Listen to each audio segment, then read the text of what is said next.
बिस्मिल्लाहिर्रहमानिर्रहीम ګرانو ملګرو تاسو ته په لرن انګلیش ان پښتو چینل کې په هراله او ستړي مشوم ملګرو په نن کلاس کې به تاسو ته د کور کې چې څومره سامانونه دي دا ټول به تاسو ته په انګلیسي کې زده کوم ملګرو نو ان شاء الله تاسو کلاس تر پایه پورې وګورئ دا به تاسو ته په اسانه طریقې سره زده کوم پهلنې ټکی موږ سره سره بانک بیډ بانک بیډ څه ته وي دا موږ دوه چتي کټ ته وي یعنی تاسو به داسې کټونه لیدلي چې په هغې کې دوه چته یعنی لاندې هم بیډي کټي او بره هم کټي نو دې ته به په انګلیش کې څه وي بانک بیډ کریب کریب څه ته وي کریب دا موږ هغه زانګو ته وي یعنی کومه چې مطلب هغه لرګي نه جوړي او ټالۍ پکې ماشومانو له ورکوي نو دې ته موږ څه ویلی شو په انګلیش کې کریب بل موږ سره سره کینافي بیډ کینافي بیډ څه ته وي یعنی دا موږ سره هغه بیډي چې تا د بیډ نه هر طرف نه دی ورته کپړه راتاو کړي یعنی که ته وغواړې چې مطلب زما بیډ دی صرف مطلب او ما ته د نور څه نه ښکاري نو ته ځان له په بیډ باندې دا کپړه را دغه کا نو دې ته موږ په انګلیش کې څه ویل شو کینافي بیډ ټي وي سټینډ ټي وي سټینډ موږ څه ته ویل شو یعنی په دې باندې منګه ټي وي ږدو یعنی دا موږ سره هغه څیز دی چې په دې باندې منګه ټي وي ږدو ریک ریک څه ته وي ریک موږ هغه څیز ته وي کوم ته چې منګه جامې راځوړندو یعنی دې ته تاسو هینګر هم ویلی شي یو قسم له یعنی دې ته موږ څه کوو دې ته موږ کپړې راځوړندو سایډ بورډ سایډ بورډ چې کومه دی دا منګه یعنی هغه المارۍ ته وي کومه چې موږ سایډ کې لګوو بین بیگ چایر بین بیگ چایر چې کوم دی دا موږ کومې کورسۍ ته وي دا تاسو ته په تصویر کې ښکاري زبردسته کورسۍ مطلب کمفرټ دپاره راکینګ چیر راکینګ چیر موږ څه ته وي یعنی دا موږ سره هغه کورسۍ چې په دې باندې مطلب انسان ورزش هم کیږي او انسان چې کوم طرف ته مطلب ډډه وهي او مطلب هغه ډډه مواله شو دا الاستیکي مطلب انسان پکې ډیر کمفرټیبل ځان محسوسوي سټول چې کومه ده موږ سره یو غټه کورسۍ چې په دې باندې موږ کینو دي ته موږ په پښتو کې هم که تاسو ګورئ موږ ورته ټول وایو خو دا ټول نه دی سټول کافي ټیبل موږ څه ته وي دا موږ هغه ټیبل ته وي کوم چې موږ سره ګول ټیبل یو په دې باندې موږ صرف خلکو کینی ملګري کینی کور والا کینی نو دې باندې چایس کې ملګرو زما اواز هم خراب دی بخښنه غواړم که زما اواز کې لږه مسله زه بیمار یم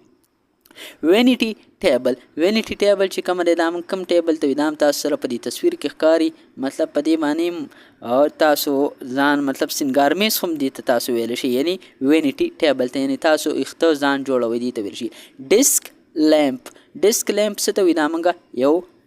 بلب ته وي رګ موږ څه ته وي دا موږ جانماز ته وي یعنی پرې رګ هم ورته وي او رګ هم ویلی شي نو دې ته تاسو مطلب ویلی شي کرټن څه ته وي دا موږ پردو ته وي یعنی تاسو په کور کې پرده لګولي کړکۍ ته هم پرده لګولي کوم ځای کې هم تاسو پرده لګولي دې ته موږ څه ویلی شو په انګلیش کې کارټن کارپټ څه ته وي دا موږ قالین ته وي یعنی تاسو په